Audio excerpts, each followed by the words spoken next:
Γεια χαρά σε όλους και καλώς ήρθατε σε ένα ακόμα βίντεο από το κανάλι μας. Στο σημερινό βίντεο θα ξαναφτιάξουμε έναν σταθερό υπολογιστή βασισμένο σε επεξεργαστή Ryzen 5 2600. Πάνω δεξιά στις κάρτες μπορείτε να δείτε το προηγούμενο βίντεο που είχαμε φτιάξει. Γενικότερα έχει περάσει αρκετός καιρός από τότε που έχω ανεβάσει βίντεο. Ο λόγος είναι ότι λόγω αυξημένων εργασιακών αλλά και οικογενειακών υποχρεώσεων τώρα το καλοκαίρι δεν μας επιτρέπει να φτιάχνουμε βίντεο κάθε εβδομάδα και να το ανεβάζουμε.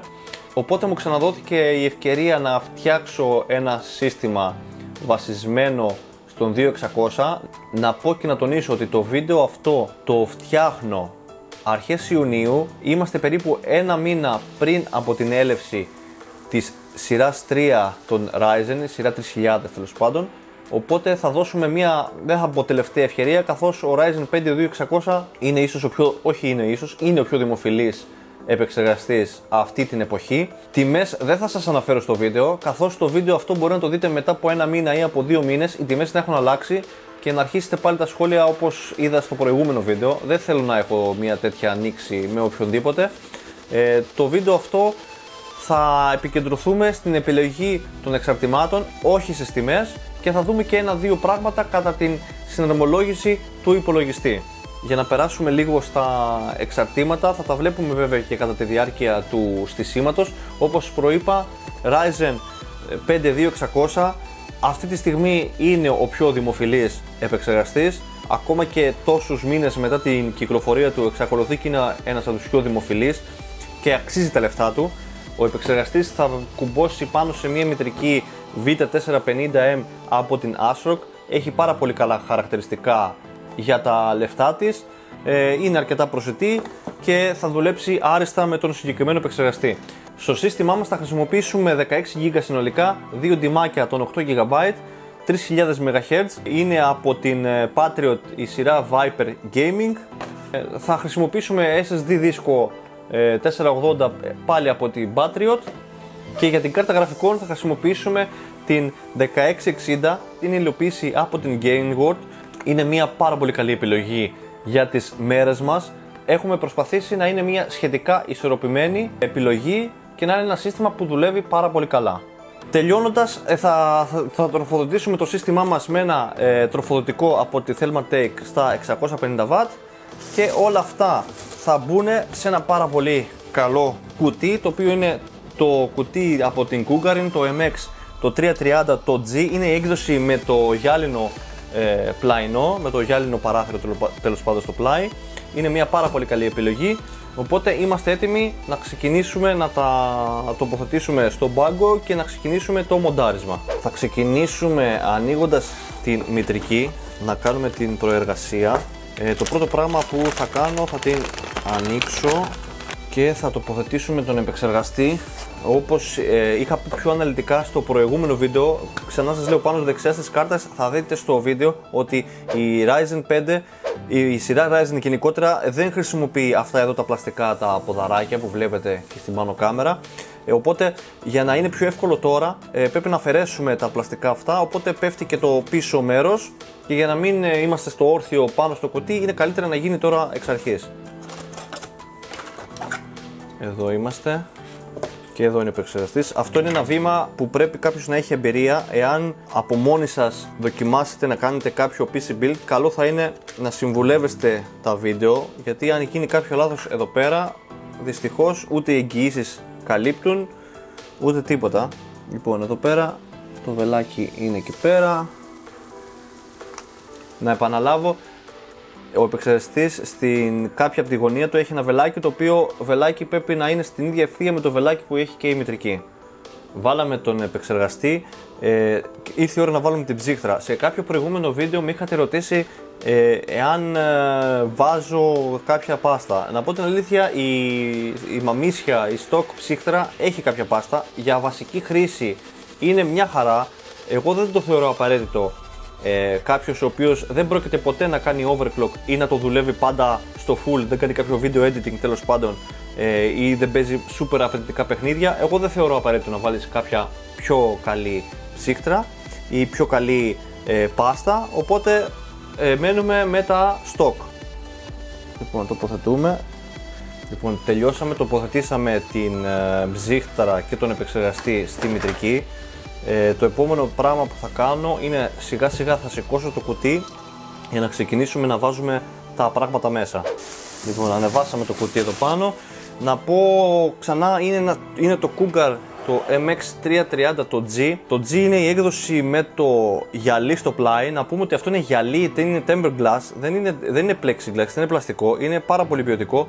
Η διαφορά που έχει με την απλή έκδοση, με το X δηλαδή, είναι ότι εκτός τέλος πάντων το πλαϊνό, ότι το συγκεκριμένο έχει παραπάνω θύρες μπροστά. Το 330 το X έχει μία USB 2 και μία USB 3. Το συγκεκριμένο έχει 2 και 2. Οπότε είναι και αυτό ένα συν σε σχέση με την άλλη έκδοση. Εδώ θέλει λίγο προσοχή, επειδή είναι γυαλί, μην μας πέσει και έχουμε άλλα. Εσωτερικά δεν έχει καμία διαφορά με το άλλο, με την έκδοση την X. Λοιπόν, οπότε θα προετοιμάσουμε εδώ λίγο το χώρο να υποδεχτεί την μητρική μας. Πρώτον το back panel, λοιπόν,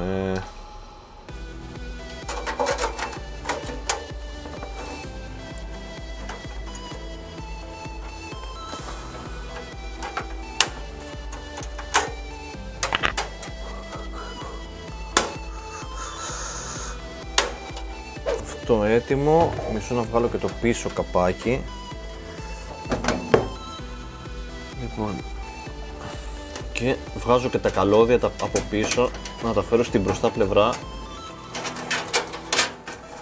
για να κάνω χώρο, διότι η μητρική μας είναι λίγο φαρδιά και όχι ψηλή. Λοιπόν, βγάζουμε και από το κουτί που μας έχει τα έξτρα υλικά που χρειαζόμαστε. Λοιπόν, ανοίγουμε τις βίδες. Λοιπόν, η μητρική μας έχει 1-2 πόδια ακόμα και έχει και στην κάτω πλευρά. Ωραία, άρα θα χρειαστούμε ακόμα άλλο 1-2-3-4 ποδαράκια. Για αυτά τώρα τα ποδαράκια, όπως τα λέω τέλος πάντων, υπάρχει ειδικό εργαλειάκι το οποίο, ή ειδικό κλειδάκι τέλος πάντων, το οποίο είναι ακριβώς. Τώρα εγώ δεν το έχω εδώ πέρα. Βασικά κάτι σαν αποστάτες, δεν ξέρω ακριβώς πώς είναι η κανονική του ονομασία. Αν ξέρετε ακριβώς πώς είναι η ονομασία του, αν θέλετε μπορείτε να μου γράψετε κάτω στα σχόλια. Εγώ ποδαράκια τα λέω. Λοιπόν, σφίγγω. Λοιπόν, εκεί είμαστε έτοιμοι, έχουμε προετοιμάσει το κουτί έτσι ώστε να υποδεχτεί τη μητρική. Προσεκτικά να δούμε ότι στο back panel έχουν περάσει κανονικά όλες οι θύρες. Έχουν κάτσει οι τρύπες με τα ποδαράκια ακριβώς, οπότε βάζουμε σιγά σιγά μία από τις βίδες και θα ξεκινήσουμε να βιδώνουμε. Τοποθετήσαμε και σφίξαμε τη μητρική, οπότε ήρθε η ώρα να βάλουμε τον SSD δίσκο και για να γίνει αυτό πρέπει να το σηκώσουμε και το γυρίσουμε από την πίσω πλευρά. Ο σκληρός δίσκος εδώ πέρα στο κουτί, δεν ξέρω αν βλέπετε, έχει τις υποδοχές, αλλά θα δείτε ότι έτσι όπως είναι διαμορφωμένες οι τρύπες είναι για να μπει από την πίσω πλευρά. Πριν τοποθετήσουμε τον SSD, καλό θα είναι να δούμε σε ποιο σημείο βολεύει να τοποθετηθεί. Το συγκεκριμένο κουτί έχει δύο θέσεις για 2,5 δίσκο, στην περίπτωσή μας ο SSD. Μπορεί να μπει είτε εδώ πέρα είτε εδώ πέρα. Απλά καλό θα είναι να διαλέξουμε μία θέση η οποία να μην έχουμε πρόβλημα με άλλα καλώδια, καθώς θα κάνουμε το cable management αργότερα. Γι' αυτό το λόγο στην περίπτωση τη δική μου, εγώ θα διαλέξω να το τοποθετήσω στην κάτω πλευρά και όχι στην πάνω, καθώς στην πάνω πλευρά είναι οι θύρες, η SATA της μητρικής. Και για να μην έχουμε θέματα εδώ πέρα με τα καλώδια, επειδή είναι και πολύ κοντινή απόσταση, καλό θα είναι να του δώσω λίγο αέρα έτσι ώστε να βολέψει να φτιάξουμε τα καλώδια. Και να επαναλάβω ότι έχουμε διαλέξει τον 480, τον SSD. Οι τιμές τους έχουν γίνει αρκετά πιο προσιτές και ταχύτητα και χωρητικότητα σε καλή τιμή. Βιδώσαμε και το δίσκο και ήρθε η ώρα να τοποθετήσουμε το τροφοδοτικό και να περάσουμε τα πρώτα καλώδια να δούμε και τι θα χρησιμοποιηθεί. Για το τροφοδοτικό διαλέξαμε ένα 650W από την Thermaltake. Είναι μια απλή έκδοση τροφοδοτικού, δεν είναι modular, δεν έχει φωτάκια, δεν έχει διάφορα τέτοια. Είναι μια ισορροπημένη επιλογή και δεν ξεφεύγει και έχει αρκετή δύναμη έτσι ώστε εάν ο χρήστης επιθυμήσει στο μέλλον να βάλει κάτι πιο δυνατό στο κουτί του να το σηκώνει. Λοιπόν, οπότε ας το βιδώσουμε. Έτσι κι αλλιώς γενικότερα η Ryzen είναι πολύ χαμηλής κατανάλωσης, νομίζω 65W είναι ο συγκεκριμένος, οπότε και κάποιο μικρότερο να βάζαμε πάλι δεν θα υπήρχε θέμα. Βιδώσαμε το τροφοδοτικό, οπότε ήρθε η ώρα να δούμε λίγο με τα καλώδια τι παίζει, να δούμε τι θα χρησιμοποιήσουμε και τι όχι. Οπότε θα χρειαστούμε σίγουρα ένα PCI Express για την 1660 αργότερα, οπότε εδώ θέλουμε μια αναμονή να υπάρχει και θα χρειαζόμαστε μόλις ένα SATA για τον σκληρό μας δίσκο, το οποίο αυτό μπορούμε να το βάλουμε εδώ. Τα υπόλοιπα Molex και SATA αυτά δεν τα χρειαζόμαστε, οπότε θα τα τυλίξουμε. Έχει αρκετό χώρο εδώ πέρα να χώσουμε, τέλος πάντων να το πω έτσι, τα καλώδια που δεν χρησιμοποιούμε, και είναι και το 8πίνο το οποίο θα μπει στην πάνω πλευρά. Λοιπόν, το περνάω από τώρα. Λοιπόν, το έχουμε αφήσει αναμονή και τα υπόλοιπα, τώρα όλα αυτά δεν χρησιμεύουν, οπότε μπορούμε να τα τυλίξουμε και να τα χώσουμε εδώ πέρα στο κενό, έτσι ώστε να μην μας πιάνουν χώρο και να είναι και λίγο αισθητικά καλύτερα. Το τελικό βέβαια cable management θα το κάνουμε στο τέλος, να δούμε τι δεσίματα θα χρειαστούν, αφού θα περάσουμε και τα υπόλοιπα καλώδια, τις USB, τις μπροστινές, το μπροστινά τα audio ή το SATA το καλώδιο, και θα δούμε. Καλό θα είναι πάντα να ασφαλίζετε να κάνει το κλικ εδώ πέρα, ότι έχει κουμπώσει καλά. Να βάλουμε και το 8πίνο στην πάνω πλευρά. Τοποθετήσαμε τις βασικές τροφοδοσίες πάνω στη μητρική, οπότε ήρθε η ώρα να τοποθετήσουμε και τα τελευταία μας εξαρτήματα, τα οποία είναι η κάρτα γραφικών και οι μνήμες RAM, και θα δούμε και τι άλλα καλώδια εδώ πέρα πώς θα τα διαχειριστούμε, έτσι ώστε να το ολοκληρώσουμε το κουτί μας. Οπότε ήρθε η ώρα να ανοίξουμε την κάρτα γραφικών. Διαλέξαμε την 1660, είναι μια πάρα πολύ καλή επιλογή για τις μέρες μας. Να πούμε ότι η 1660 είναι μια πάρα πολύ καλή λύση σαν στις κάρτες γραφικών, καθώς είναι ένα ενδιάμεσο στάδιο μετά τη σειρά 10 της Nvidia και λίγο χαμηλότερη από τη σειρά 20, οπότε μπορεί κάποιος να έχει μια πάρα πολύ καλή απόδοση χωρίς να ξεφύγει στο οικονομικό κομμάτι. Λοιπόν, η συγκεκριμένη κάρτα παίρνει μία 8πίνη, όπως είπαμε πριν έχουμε αφήσει από πίσω αναμονή για το καλώδιο να τοποθετήσουμε, οπότε θα κάνω εδώ πέρα χώρο στο κουτί έτσι ώστε να την τοποθετήσουμε, να φέρουμε και το καλώδιο και να τελειώσουμε με το κομμάτι ρεύμα. Λοιπόν, σπάμε τα πίσω τα μεταλλικά. Η κάρτα αυτή, όπως όλες οι μεγάλες κάρτες, καταλαμβάνουν δύο θέσεις στο back panel των PCI. Να συμπληρώσω ότι διαλέξαμε την υλοποίηση της Gainward. Είναι μια κάρτα η οποία δεν είναι αρκετά ογκώδης, οπότε και σε μικρότερο κουτί θα μπορούσατε άνετα να την τοποθετήσετε. Λοιπόν, την τοποθετήσαμε. Ήρθε η ώρα να την ασφαλίσουμε με τις βιδούλες. Καλό θα είναι να είναι καλά ασφαλισμένη κάρτα γραφικών. Δεν θέλουμε να έχουμε ανεπιθύμητα αποτελέσματα από κάποιο κούνημα ή από οτιδήποτε. Τοποθετήσαμε εδώ πέρα την κάρτα από ό,τι βλέπετε. Εδώ το κουτί έχει πίσω ένα κενό το οποίο θα το κλείσουμε. Ευτυχώς είχαν μεριμνήσει και μας παρέχει το έλασμα το μεταλλικό για να κλείσουμε το πάνω κομμάτι, έτσι ώστε να αποφευχθεί και η μεγάλη εισρωή σκόνης. Η κάρτα γραφικών, να πω ότι έχει μία DVI, μία HDMI και μία DisplayPort στις εξόδους της. Παίρνει μία 8πίνη, οπότε ας το βγάλουμε από εδώ πέρα. Να συμπληρώσω το κουτί αυτό για τα λεφτά του είναι πάρα πολύ καλή επιλογή. Τοποθετούμε το 8πίνό μας. Τα υπόλοιπα αυτά τώρα θα τα δέσουμε στο τέλος, έτσι ώστε να το κάνουμε και λίγο πιο εμφανίσιμο. Αυτό είναι, τελειώσαμε και με αυτό. Το τελευταίο που θα βάλουμε είναι οι μνήμες RAM, και να επαναλάβω ότι θα χρησιμοποιήσουμε 2 οκτάρες 16GB, δηλαδή συνολικά μνήμη RAM DDR4 στα 3000 MHz. Είναι γνωστό ότι οι Ryzen δουλεύουν λίγο καλύτερα με πιο γρήγορες RAM. Καλό θα είναι για την τοποθέτηση των RAM να συμβουλεύεστε το manual της μητρικής, έτσι ώστε να δείτε σε ποια σημεία θα τοποθετήσετε τις RAM, έτσι ώστε να δουλεύει σε dual channel. Οπότε όσο έμπειρος και να είναι κάποιος, καλό θα είναι να ρίχνετε μια ματιά και στο manual. Λοιπόν, αφού συμβουλευτήκαμε και το manual, οι μνήμες πρέπει να τοποθετηθούν στην θέση 2 και στη θέση 4, δηλαδή στην α2 και στην β2 θέση. Οπότε για να δουλέψει σωστά το dual channel,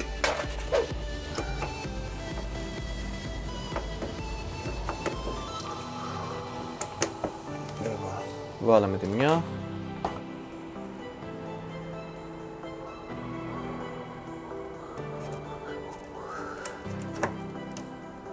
Λοιπόν, τοποθετήσαμε και τις μνήμες RAM, οπότε το τελευταίο που μας μένει είναι να τοποθετήσουμε τα καλωδιάκια από το front panel του κουτιού και να κάνουμε και μια τελική εδώ διάταξη και διαχείριση των καλωδίων και είμαστε έτοιμοι. Για τη διαχείριση των καλωδίων, εκτός από δεματικά, μπορείτε άνετα να χρησιμοποιήσετε και τα τσέρκια, αυτά τα αλάσματα, τα σύρματα τέλος πάντων με το πλαστικό περίβλημα που έχουν, το λαστιχένιο. Εγώ το χρησιμοποιώ πάρα πολύ συχνά, διότι βολεύει πάρα πολύ σε περίπτωση που θέλετε να αφαιρέσετε κάτι, ενώ το δεματικό θα χρειαστεί να έχετε κάποιο ψαλίδι και είναι και λίγο δύσκολο και λίγο επικίνδυνο μην κόψετε κάποιο από τα καλώδια, ενώ το σειρματάκι, αυτό το τσερκάκι, το ξετυλίγετε και το απελευθερώνετε. Οπότε μην τα πετάτε, μπορεί να φανούν χρήσιμα. Μένει να βάλουμε και το SATA σύνδεσης του SSD με την μητρική. Το είχα πει και στο προηγούμενο βίντεο με PC Build. Αν θέλετε για καλύτερη διαχείριση των SATA καλωδίων, επειδή είναι λίγο εύκαμπτα και εύπλαστα, μπορείτε να χρησιμοποιήσετε το κατσαβίδι και να το τυλίξετε γύρω-γύρω, έτσι ώστε να γίνει σε σπυροειδή μορφή και να είναι λίγο πιο εύκολα διαχειρίσιμο. Τέλος, από καλώδια τελειώσαμε στην μπροστά πλευρά, οπότε θα τα σύρουμε όλα στην πίσω, να τα κάνουμε μια καλή διαχείριση και είμαστε έτοιμοι. Λοιπόν, ήρθε η ώρα να τα κάνουμε μια τελική διαχείριση στα καλώδια. Το κουτί στην πίσω του πλευρά έχει αρκετά σημεία που μπορούμε να περάσουμε ή το δεματικό ή το τσερκάκι μας για να σταθεροποιήσουμε τα καλώδια. Λοιπόν, αυτό ήταν, τελειώσαμε και την διαχείριση των καλωδίων. Έχουμε κάνει μια, θεωρώ, ικανοποιητική τακτοποίηση και σε περίπτωση αντικατάστασης μπορούμε εύκολα να τα ξεμπερδέψουμε εδώ πέρα και να κάνουμε κάποια αντικατάσταση κάποιου εξαρτήματος τέλος πάντων, οπότε δεν μένει κάτι άλλο. Λοιπόν, κλείνουμε το καπάκι. Όπως είναι έτσι ξαπλωμένο, βολεύει αυτού του είδους τα καπάκια, τέλος πάντων βολεύουν πολύ πιο εύκολα να το τοποθετήσουμε, καθώς έτσι μπορούμε να το πιέσουμε και να εφαρμόσει σε όλα τα σημεία τέλος πάντων το καπάκι και να κλείσει κανονικά. Ωραία, νομίζω ότι το βάλαμε ok και ήρθε η ώρα να το κλείσουμε. Ωραία, και τακτοποιημένα όλα, είναι μια χαρά τοποθετημένα, έχουμε αρκετό χώρο. Να συμπληρώσω ότι το κουτί αυτό μπορεί να πάρει και ένα drive CD, DVD τέλος πάντων. Ολοκληρώσαμε τη συναρμολόγηση του υπολογιστή. Τώρα θα κάνω κάτι που σε πολλούς δεν αρέσει. Θα αφαιρέσω την πίσω ζελατίνα τέλος πάντων του τζαμιού και να αφήσουμε τη χαρά στο τελικό χρήστη να βγάλει την μπροστά ζελατίνα, έτσι ώστε να μην χρειάζεται να βγάλει την από μέσα, να χρειάζεται να τα ανοίξει. Οπότε τελειώσαμε από εδώ, θα το ασφαλίσουμε. Ρεύμα και HDMI στην οθόνη μας για να δούμε αν όντως έχουμε κάνει καλή δουλειά. Συνδέσαμε το ρεύμα και το HDMI στο κουτί μας και θα κάνουμε ένα πρώτο άνοιγμα να δούμε ότι όλα δουλεύουν και ότι στέλνει σήμα στην οθόνη μας. Λοιπόν, πατάμε και περιμένουμε. Ωραία, βλέπουμε ότι... Ωραία.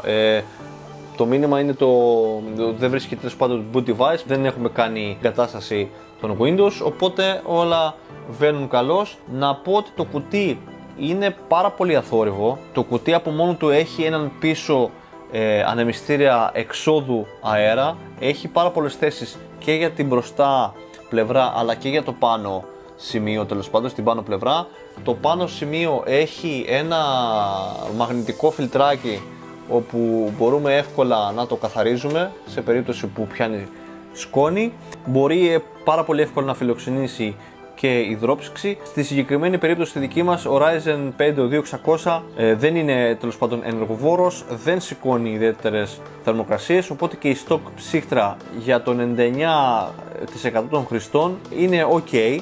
Θα σας έχω αναλυτικά κάτω στην περιγραφή το τι εξαρτήματα χρησιμοποίησα. Είναι μια πάρα πολύ καλή λύση και για gaming και για workstation. Δεν είμαστε βέβαια στο πιο υψηλό επίπεδο, αλλά για τα λεφτά που κοστίζει το συγκεκριμένο είναι πάρα πολύ καλές επιλογές.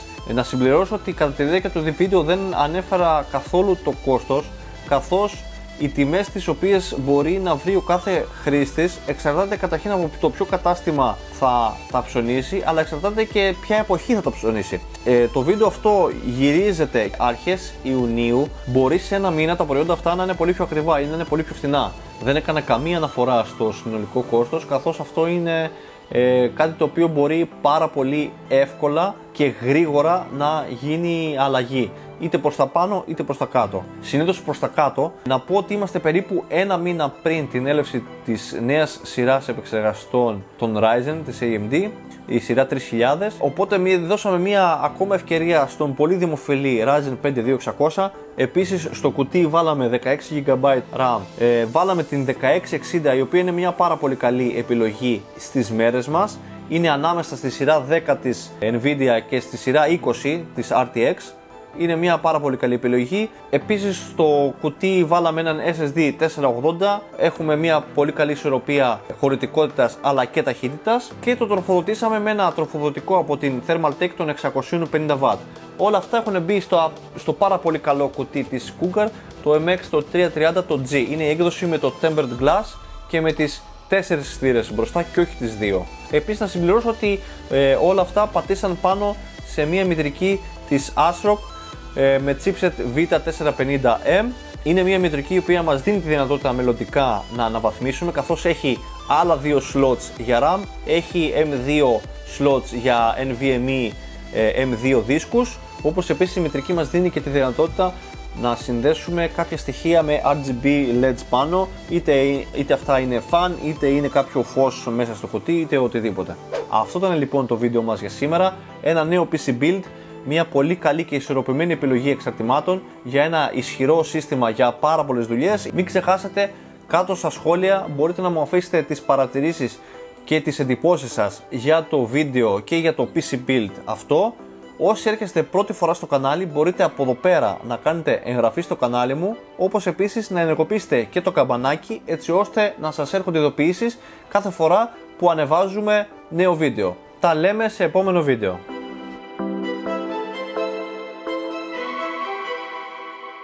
Όπως επίσης και αυτό ήταν λοιπόν το... όχι.